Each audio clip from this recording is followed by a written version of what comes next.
Avec l'État, messieurs, qui a lancé vendredi dernier un marché public inédit pour lutter contre le sans-abrisme, particulièrement présent et croissant ici en région Provence-Alpes-Côte d'Azur, notamment à Marseille, mais pas que, en appelant un marché public, en appelant à l'aide, entre guillemets, les hôtels.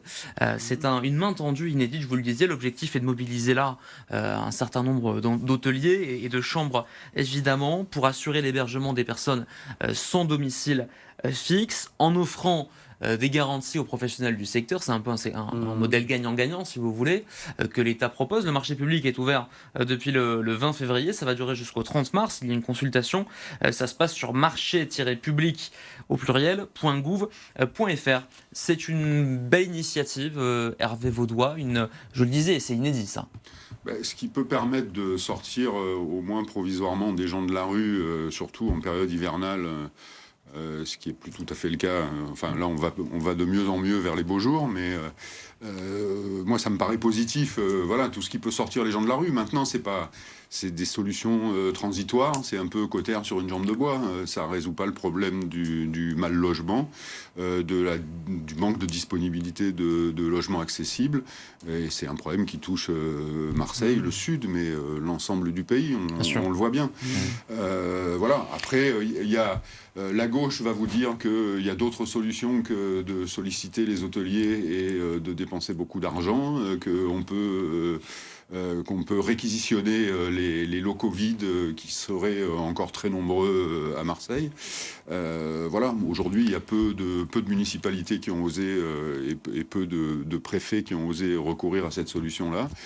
Dans ce partenariat, avant de donner la parole à Jean-Michel, dans ce partenariat, les hôteliers ont plusieurs garanties, notamment la liberté totale.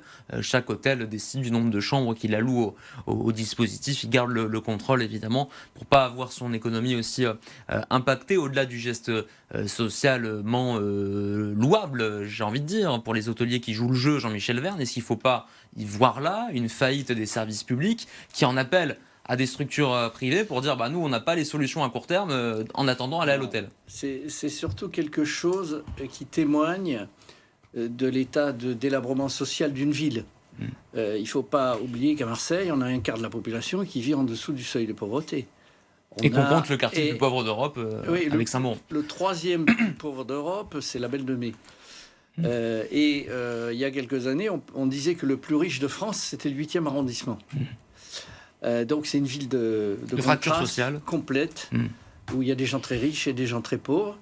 Et ça témoigne aussi d'une incapacité à la fois des pouvoirs publics et des municipalités qui se succèdent de gérer ce problème social majeur. Effectivement, on ne sait pas où loger les gens et on construit partout. Expliquez-moi la logique de tout ça. On a Euromed 1, Euromed 2, Euromed 3, mais tout ça, c'est pas pour les gens qu'on va mettre dans les hôtels. Tout ça, c'est pour des classes moyennes supérieures, moyennes supérieures. Le sans-abrisme, d'ailleurs, dont on parle assez peu, en tout cas, c'est pas ce qui fait le plus de bruit dans la campagne des municipales, Hervé Vaudois. Là, on parle d'un dispositif, je le rappelle, de l'État. C'est pas un candidat ou quoi qui propose de faire appel aux hôteliers. Il y a le Printemps Marseillais qui a évoqué un volet solidarité. On sait qu'il y a la nuit de la solidarité, qu'il y a tout un tas de choses déjà engagées par la majorité sortante. Mais c'est vrai qu'on parle beaucoup de sécurité, de transport. On ne parle pas nécessairement, en tout cas, ça ne fait pas l'unanimité des débats que la question du sans-abrisme aussi. Ça ne l'a jamais réellement été. D'abord parce que les gens qui vivent dans la rue, qui sont sans-abri, sont assez rarement des électeurs. Ça n'intéresse pas les responsables politiques.